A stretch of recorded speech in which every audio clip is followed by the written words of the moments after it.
I'm sitting in my apartment Friday night, staring at my phone. The email from HR, mandatory meeting, Monday 9 a.m., the text from unknown number. You should get a lawyer. Monday is just the beginning. Tyler, I dropped the phone. Try to breathe normally. Okay, think. What do they actually have? Ethan's suicide note. That's just his word against mine. He was mentally unstable, lost his parents, clearly struggling. People write all kinds of things when they're in that state. I have evidence, photos of bruises, his t-shirt and deodorant in my cabin, documentation stamps. They believed me before. They'll believe me again. But I need a lawyer. A good one. Saturday morning, I Google sexual harassment lawyer women's rights. Third result, Vanessa Hartley. Eskin. Her website loads professional headshot quotes about believing survivors, defending survivors since 2012. Your voice matters. I call. Voicemail. But she calls back within 20 minutes. This is Vanessa. You called about representation. Yes, I reported workplace harassment, and now they're investigating me because he died. Silence. Then come to my office today, 2 p.m. Her office is downtown. Waiting room has posters. Beloved women. Me too. Her truth matters. I feel safer already. Vanessa greets me. Mid-40s, sharp suit, warm but professional. In her office, she gestures to a chair. Tell me everything. I do. My version. The version where Ethan harassed me. I reported him. And now everyone's blaming me for his suicide. I show her the photos, the bruises, his belongings. When I'm done, she leans back. I believe you. 3 words. I almost cry with relief, and I'm going to help you fight this. What you're experiencing is classic victim blaming. A man in a position of power, yes, wealth is power, rejects a woman professionally. She reports harassment, and suddenly, she's the villain. But he killed himself. They're saying it's my fault. His mental health was not your responsibility. You reported harassment. That's your legal right. What he did after is not on you. She pauses. Did everything happen the way you described? I look her in the eye. Yes. Exactly as I said. She believes me. Good. Then we're getting ahead of this narrative before his friends twist it. I want to do a press conference. Small, controlled, a press conference. You're being tried in the court of public opinion right now. We need to shift that. You're a survivor. You came forward. You're being blamed for a tragedy you didn't cause. She leans forward.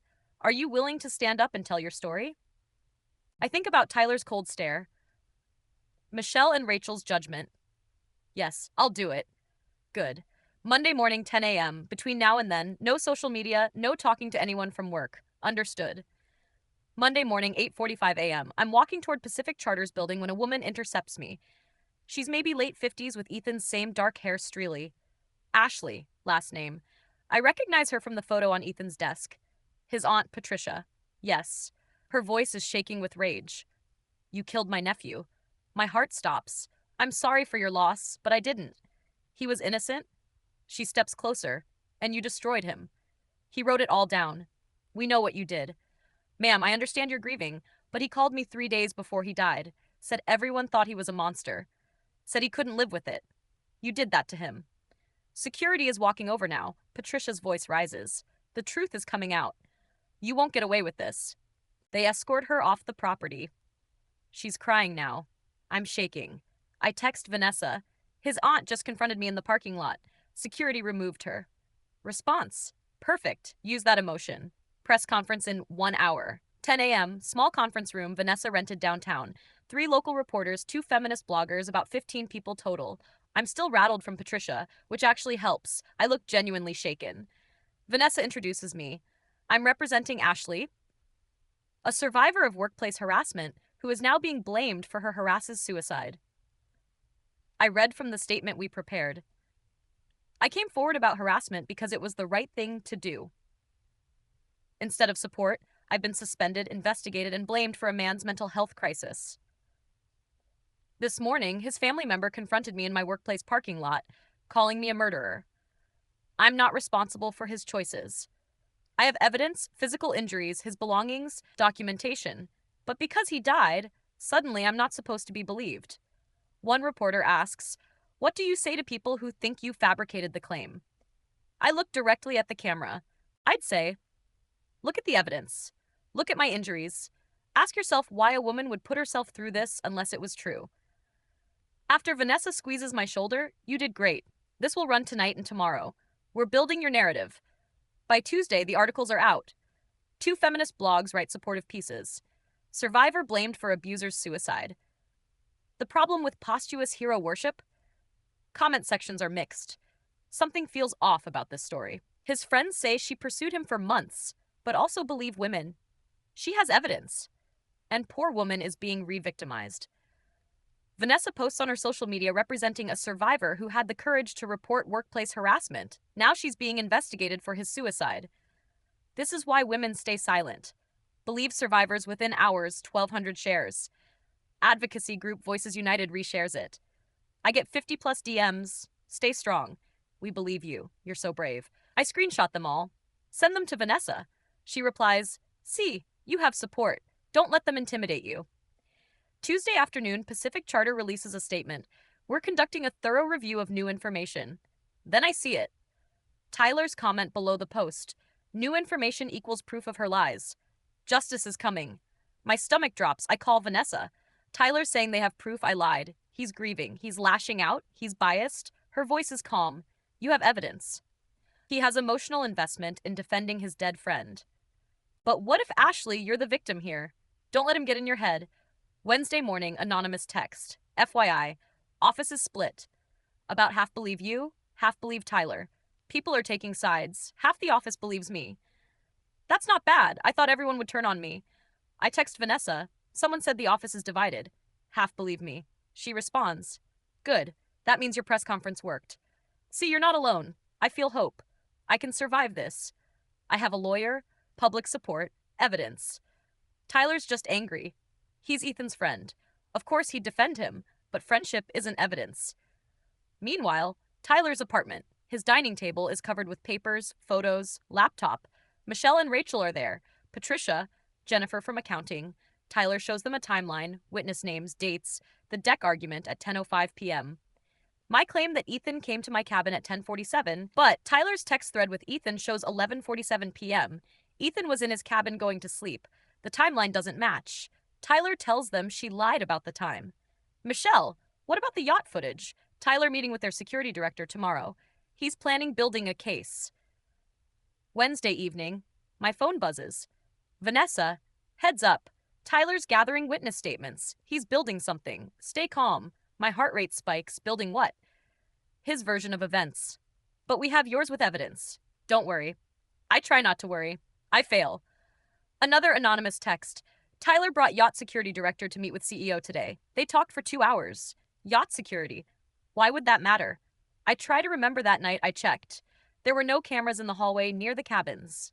Unless no, I was careful. Thursday morning, Vanessa calls. Ashley, I need complete honesty. Did you go into Ethan's cabin that night? Silence. Ashley, I went to get my earring. I'd lost it earlier. Long pause. You entered his cabin just to get my property back. It was my earring. How did you get in? I had a master key from work. HR sometimes needs access to Ashley. Her voice has changed. Colder. Why didn't you tell me this before?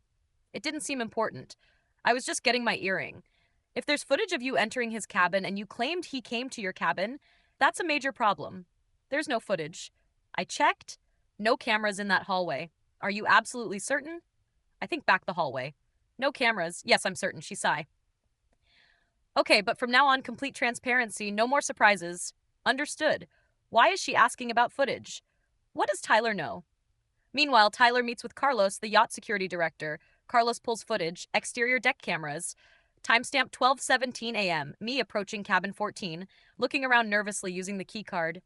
Timestamp 12:31 a.m., me exiting with Ethan's t-shirt visible. Tyler watches. That's her going into his cabin.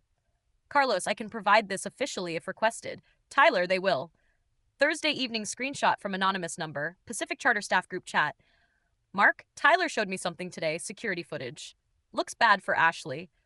Rachel, what kind of footage? Mark, her going into Ethan's cabin, not him going to hers. My stomach drops. I immediately call. Vanessa, they're saying Tyler has footage of me entering Ethan's cabin. Pause. What footage from the yacht? Another pause. Ashley, did you go to his cabin that night? I told you to get my earring. Why didn't you mention this before? It didn't seem important. How did you get into his locked cabin? Long silence. I had a master key from work. You entered his cabin without permission using a work key. It was my earring. Ashley, cold. If they have footage of you entering his cabin and you claimed he came to your cabin, that looks like you planted evidence. I didn't. I just got my earring and maybe grabbed a few things by accident. By accident? You accidentally took his deodorant and shirt? I was confused, scared. I need to see this footage. I'll call you tomorrow. Click. Panic rising. Meanwhile, Tyler calls Detective Sarah Gonzalez. I have evidence related to Ethan Hayes, security footage, witness statements, keycard logs. I believe Ashley filed a false report. What kind of evidence? Video of her breaking into his cabin with a stolen key. 8 witnesses contradicting her story. Bring it to the station. He does. Friday afternoon. CEO James calls. Ashley, you need to come in Monday 9 a.m. Bring your attorney. Tyler's presented additional evidence and law enforcement is involved. Law enforcement for what? Potential false report? Can't discuss details. See you Monday. Hangs up. I try calling Vanessa. Voicemail. Finally, she texts. Need the weekend to review evidence. Talk Monday morning. I Google everything. Can security footage be used against me? False police report penalties. Results. Felony charges. 1 to 3 years jail. Can't sleep. Can't eat. Sunday night. Tyler posts publicly. Update on Ethan Hayes. New evidence presented to company and law enforcement. Security footage, electronic records, witness statements. All support what Ethan wrote. He was innocent. Truth is coming out.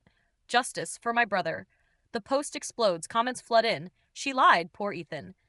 Michelle and Rachel add their support. My supportive DMs turn to attacks. Murderer. Prison. Lying. I search my name. Local Twitter is blowing up. Instagram flooded. I delete the whole account. Facebook gone. Vanessa texts, meet me 7 a.m. Monday before the company meeting. I don't sleep. Monday morning, 7 a.m., Vanessa's office. I look terrible. Sweatpants, no makeup, messy bun. Haven't slept in 3 days. Vanessa is cold, professional. Sit down. Did you see Tyler's post? I reviewed the evidence. All of it. She turns her laptop toward me. Video footage. Grainy but clear. Me approaching cabin 14. Looking around nervously using a keycard. Going in. Timestamp 1:27 a.m. Another clip. Me exiting. Ethan's white t-shirt visible in my hands. Timestamp 12:31 a.m. This is you, Vanessa says, entering Ethan's cabin alone. I can't speak. This is you exiting, carrying his belongings. She closes the laptop. You lied to me. You said he came to your cabin. This shows you went to his cabin. I told you. I went to get my earring. You told me that after I asked. You hid it initially.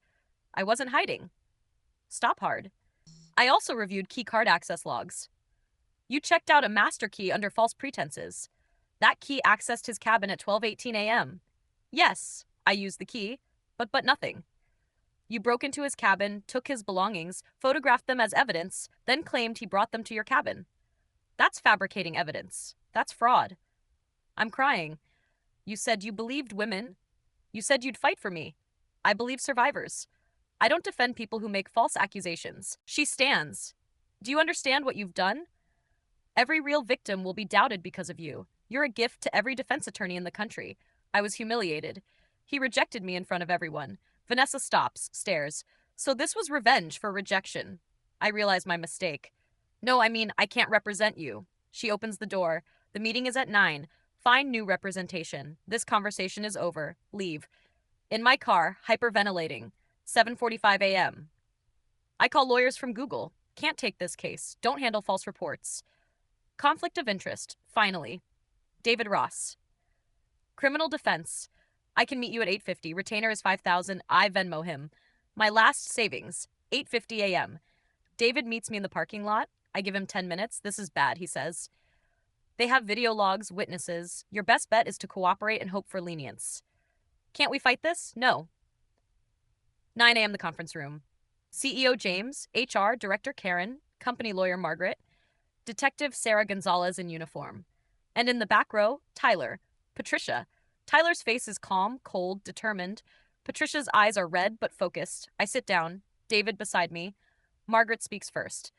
Ashley, we've completed our investigation. We have conclusive evidence contradicting your harassment claim. Detective Gonzalez opens her laptop. Miss Due last name, evidence suggests you filed a false police report.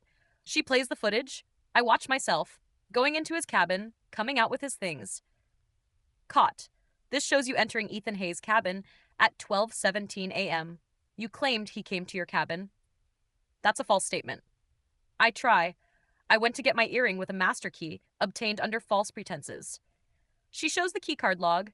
My name is cabin 12:18 a.m. You signed out this key for crew quarter supply check. It accessed cabin 14, not crew quarters. Tyler speaks from the back. She's been planning this since the afternoon. Tyler stands, walks to the front. Ashley claimed Ethan came to her cabin at 10:47 p.m., but at 10:47, Ethan was on the deck with me, Michelle, Rachel, and 5 others after the argument. He pulls out his phone, shows his text thread, 11:47 p.m. Tyler, you okay, man? Ethan? Yeah, just exhausted. Going to sleep. Talk tomorrow. He was in his cabin at 11:47 alone, so he couldn't have been at Ashley's cabin at 10:47. I'm desperate. Maybe I got the time wrong. I was traumatized. You were specific. Your written statement says 10:47 p.m. exactly. You documented everything carefully. This wasn't confusion. This was calculated. Patricia sits, can I say something? James nods. She looks at me. I raised Ethan after my sister died. He was 16. I watched him grieve, heal, grow into a good man. Her voice breaks. And you destroyed him because he wasn't interested in you. I can't meet her eyes. He called me 3 days before he died. Said, Aunt Pat, no one believes me. Everyone thinks I'm a monster. I told him to hold on. She's crying. He didn't hold on and now he's gone. But he was right. The truth is coming out. James asks, Ashley, why did you do this? Long silence. Everything is falling apart. He humiliated me. I hear myself say in front of everyone. He called me a gold digger. Everyone saw him reject me. I look pathetic. The room goes dead silent. I just admitted motive. David closes his eyes. Tyler quietly. So you destroyed him over your ego. Detective Gonzalez. Miss Dash. Last name. I'm opening a criminal investigation for filing a false police report, fraud, and defamation. Don't leave the state. You'll be formally charged within the week. Karen, you're terminated effective immediately for cause. Margaret, the company will pursue civil damages. Patricia and Ethan's estate will file wrongful death. You took my nephew from me. Tyler walks up to my side of the table. I look up at him, mascara running, broken. I told you I'd prove you were lying. I told you I'd expose every single lie. He pauses. And I did. I whisper. I didn't think he'd kill himself. You didn't think about him at all. You thought about yourself, your embarrassment, your ego. Tyler steps back. I hope you think about him every single day in prison. David and I leave in the parking lot. I break down. They're going to charge you, David says. Your only option is to plead guilty and hope for a lighter sentence. Can we win? No. I drive home in a daze. My phone explodes. 300 plus notifications. Tyler posted, Justice is coming. It's like all evidence provided to law enforcement. Ethan told the truth. She lied about everything. Charges pending. The response is overwhelming. Comments, lock her up. Monster. Poor Ethan. Voices United posts, we're withdrawing support from Ashley's case after reviewing evidence. My 50 supporters become 500 attackers. Thursday morning, 6 a.m., knock on my door. Detective Gonzalez. 2 officers, Ashley. Last name. You're under arrest for filing a false police report and fraud. They read me my rights. Handcuffed me. Police station. Mug shot. Fingerprints. Booking. Holding cell for 8 hours until David posts bail. Bail $50,000. My parents pay it. My father picks me up. We drive in silence. Finally. Your mother can barely leave the house. The neighbors know. Everyone knows. Dad, I'm sorry. Sorry, a man is dead. Ashley dead because you lied. Silence the rest of the drive. The news picks it up. HR worker charged with filing false harassment claim. Man's suicide preceded charges. My name, my mugshot, Ethan's smiling obituary photo. Comment section. 400 plus comments condemning me. Shared 2,000 times. Tyler posts a photo of Ethan smiling, happy, alive with a message about his innocence and the evidence. The support pours in. My best friend Sarah texts, I saw your mugshot. Tell me this isn't real. Sarah, it's complicated. Did you or did you not make up a harassment claim? Silence. You know what happened to my sister? She was actually assaulted and no one believed her. And you made it harder for women like her. You're disgusting. Lose my number, blocks me. Jessica, I work in HR. I can't be associated with this. Don't contact me. My mother calls. I need time. I can't look at you right now. Mom, please. Your Aunt Emily was actually assaulted. You know this. I'll send money for your lawyer, but don't call me. Hangs up. Week 2. Papers delivered. Ethan's estate is suing. $2.5 million. Claims defamation, intentional infliction of emotional distress, wrongful death. David, if they win, your wages will be garnished for life. Week 3, the prosecutor offers a plea. Plead guilty. Recommended sentence 18 months county jail, 3 years probation, community service, fines. David, take it. A jury will destroy you. You could get 4 to 5 years. I sign it. Week 4, the plea hearing. Courtroom packed. Tyler, Michelle, Rachel, Patricia, coworkers. Press judge measure last name. You're pleading guilty to filing a false police report and fraud. Do you understand? Barely audible. Yes, you understand this means admitting you falsely accused Ethan Hayes, fabricated evidence, and these actions contributed to his death. Long pause. Yes. Patricia in the gallery is crying. Tyler's jaw is clenched. Sentencing in 30 days. Leaving the courthouse, Tyler, Michelle, and Rachel are waiting. Tyler, 18 months isn't enough, but at least everyone knows the truth. Michelle, you destroyed a good person. Rachel, every day in there, remember his face. Sentencing day. Conservative dress. Hair pulled back, no makeup. Courtroom packed. Tyler. Rachel, Patricia, Ethan's extended family, coworkers, press. Everyone stands when the judge enters. Patricia walks to the podium. She's holding a photo of Ethan. Your Honor, this is my nephew. I raised him from 16 when his parents died. He was kind, gentle, hardworking. Her voice breaks. 3 days before he died, he called me, said, Aunt Pat, no one believes me. Everyone thinks I'm a monster. I can't live with this.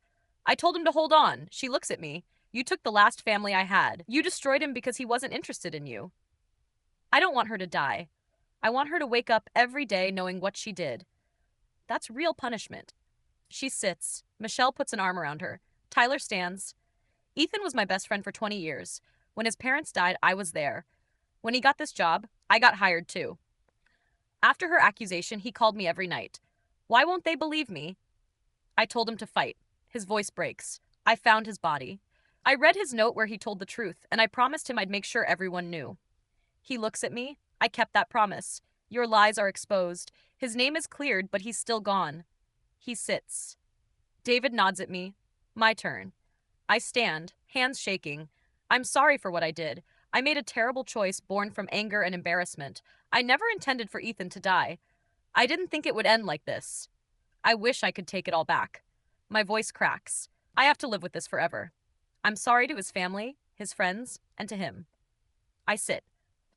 Patricia shakes her head. Not enough. The judge speaks. Ms. Last name. I've reviewed everything. Your actions were calculated, deliberate, and malicious. You didn't just lie. You constructed an elaborate false narrative with fake evidence to destroy an innocent man. You've done immeasurable damage to Ethan's family, to his friends, to real survivors who will now be doubted because of people like you. I hereby sentence you to 18 months in county jail, 3 years supervised probation, 200 hours community service at a crisis helpline, mandatory counseling, and $25,000 in fines paid to victim support organizations. Additionally, you're permanently prohibited from contacting anyone in Ethan's family or any witness. Gavel slams. Bailiff, take her into custody. I stand handcuffed. Last image. Tyler crying but resolved. Patricia devastated but present. Michelle and Rachel holding each other. The door closes. 6 months in. Orange jumpsuit. County jail. Every day the same. Wake up. Work detail. Eat. Sleep. My cellmate asks, what are you in for? False reporting. Every night I see Ethan's face. Hear his voice. I'm just not interested. The weight never lifts. 18 months later, release day. I walk out. No one picks me up. Bus to an apartment in a different state. My parents help with deposit but won't speak to me. I Google my name. First 3 pages, the case, my mug shot. False accuser. I'll never work in HR again. 2 years post-release. I work retail. Minimum wage. Wages garnished. Alone always. No friends. Family estranged. One night, I pull up Ethan's obituary page. His photo. Smiling. Alive. 28 years old. Recent comment from Tyler. Your name is cleared, brother. Everyone knows the truth. Miss you every day. I whisper to the screen. I'm sorry. But sorry doesn't bring him back. Sorry doesn't fix what I broke. I turn off the phone, sit in darkness. This is my life now. This is what I deserve. He's gone and I have to keep living with it. Cut to Tyler at a cemetery. He places flowers at a headstone. Ethan Hayes, 1998 to 2026. Beloved son, nephew, friend. Innocent, remembered with love. Tyler speaks quietly. I kept my promise, man. Everyone knows the truth now. Rest easy. He walks away as the sunsets fade to black. If this confession kept you hooked, make sure to subscribe, like, and share. We share powerful true stories every day that explore the complex realities of life.